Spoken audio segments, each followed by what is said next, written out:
Another one of my favorite Yeah. guests, someone I think he's been on 3 times, Donell Jones. The Oh you yeah, yeah. How was it like working with Donell? Because as he's a writer, as a producer. So When dope, you man. I always been a fan of him. Always such a fan of him. You know what? It's crazy because did I'm gonna be all the songs. This was why I was kind of pissed working with the Donnell project because at the same time, Bobby called me. He's like, "Hey man, I need you to go to London with me." I'm like, "We finna start with Donnell." I know, but Bobby was his first trip to the UK. Slow Down had just blew up.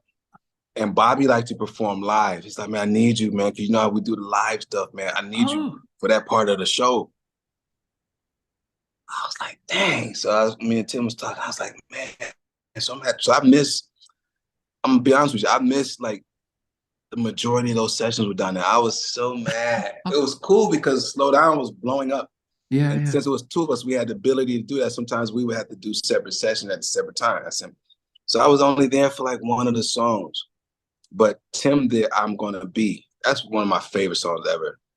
But the I'm Gonna Be record. Yeah, Mm. Tim did that with Donnell.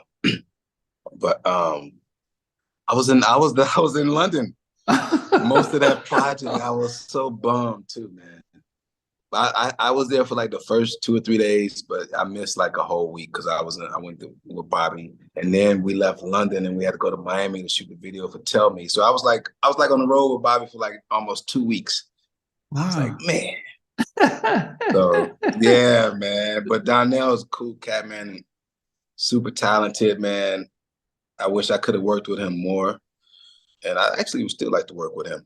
Um, but yeah, man, Donnell, talented dude, man. Well, he is getting ready to release his oh, I can't remember the name of the album now, but he's trying to work on a as he just hit 50, his one of his Mhm. masterpieces. So yes, he's still open. I'm sure he's still open to get he was trying to get everyone from Dave Hall and Eddie F all to come in and put some work on his album. Oh, So nice. yeah, Dave so Hall. I ain't heard that name in a long time. Dave Hall, Woo. yeah, he's Dave just Hall. Wow.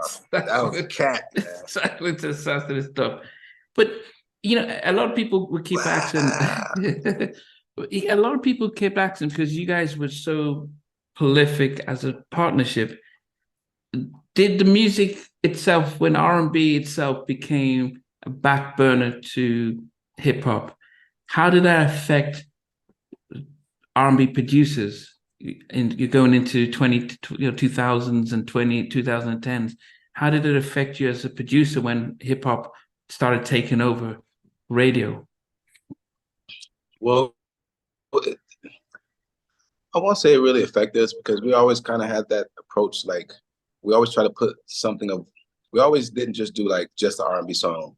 Like somewhere in there will be hip hop, whether it was in the kick or the snare or the sounds we use, and we always try to incorporate elements where a song could lend itself to multiple genres. And so that's like, for example, the Bobby V stuff. It was like hip hop drums. Mm, It was like these Asian samples from Asian music, literally, Asian inspired music, blending that with some R&B melodies. So then you end up getting something really interesting. It's like, but we learned that from the greats, from Jam and Lewis. Janet wasn't an R&B artist. You can't just say Janet was an R&B. That would mm. be completely erroneous to say. Black Cat is not an R&B song. Yeah, yeah, yeah. You know, Yeah. Velvet Rope, that album is not an R&B album per se, Mm. but they did their production, it would have like pop elements, it Yeah. would have electronic elements, it would have R&B at the Mm. core of it, but the writing, I think, at the core was pop music. You know, um, I think that's because jamming. We all come from the Midwest, and a Mm. lot of their influences influenced us, like groups like America, the guys that I mentioned Yeah, earlier, yeah, yeah, America, yeah. the Eagles. Kenny Loggins, like these kind of artists influenced their writing too. Yeah. And so, but yeah, so yeah, we learned that from them, like incorporating a lot of things so songs could potentially lend themselves to different genres. Don't make it just sound like one thing. But what about when labels weren't paying or promoting R&B acts? And so, because back in the 90s and 80s, I mean, they were, signing R&B and they were spending money and budgets. But towards 2010 and onwards, that became limited because they were spending more on hip hop. So as a producer, then are you seeing labels saying, here's, give me 4 tracks, 5 tracks for this album? I'm sorry, can you ask that one more time? Let me make sure I get that right. I'm just getting by the 90s, though, we weren't getting, so by 2000, 2010, labels weren't investing in R&B as much. So as producers of R&B music, were you finding getting deals to produce and write harder?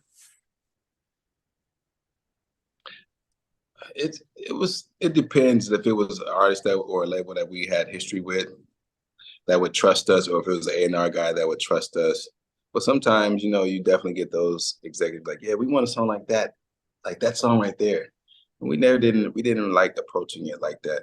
So a lot of times I think we missed out on a lot of projects if we just didn't gel right with the label or whatever vision the label have for that artist. So it's like that sometimes, and it's just a part of the business. But sometimes sometimes what we would do, they would say, yeah, we just want you guys to do one song. We'll say, all right, we'll tell you what, instead of booking us for 2 days, book us for 3 days. We'll give you 3 songs.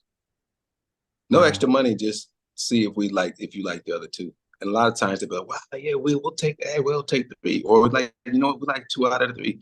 So we would do things like that as an incentive to kind of make the label be like, hey, okay, let's give that a shot. So yeah, we would do that as well. Hey guys, thanks for watching. Thanks for being a part of Halftime Chat. Please remember to subscribe, share, and comment. But most importantly, why don't you become a member of Halftime Chat? We've got amazing videos, amazing perks, and being able to support the channel. But anyway, thanks for watching. Take care. I never participated in that kind of. And somewhere in between us, or even loving us, on which I didn't miss you with. What was it like growing up? She's still making an impact on 4 houses down. I have a couple of pieces. trying to get this one and that one. That works for you, but just for me, No, okay. They don't understand what Jonas boys do in all spirits. Play it. These guys, they all work together. I mean, I love all different genres.